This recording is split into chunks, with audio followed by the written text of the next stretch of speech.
Dry fruits, కుంకుమ పువ్వు, పచ్చికర్పూరం, యాలక్కాయ పొడి వేసుకొని మంచి స్వీట్ తయారు చేసేసి భగవంతునికి నివేదనగా సమర్పించేసి మనం తింటే ఉంటుంది ఆహా అద్భుతం అమోఘం అనిపించేలా ఉంటుందన్నమాట. ఎలా తయారు చేయాలో చూసేయండి. పక్కా కొలతలతో పొయ్యి వెలిగించుకొని పాన్ పెట్టుకొని నెయ్యి ఉంచుకొని అందులోకి నచ్చిన డ్రై ఫ్రూట్స్ అన్ని వేసేసి మంచిగా రోస్ట్ చేసుకొని ప్లేట్లోకి తీసుకోవాలి.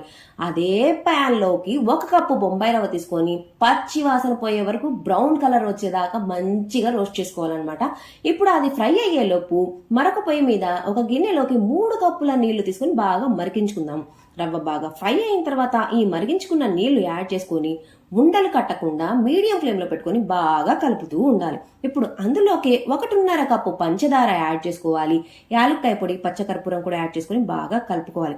అదే ప్యాన్ లోకి కుంకుమ పువ్వు కూడా యాడ్ చేసుకొని డ్రై ఫ్రూట్స్ కూడా యాడ్ చేసుకుంటే మనకి రవ్వ కేసరి తయారైపోతుంది. అలాగే ఛానల్ ని సబ్స్క్రైబ్ చేసుకోండి. ఇలా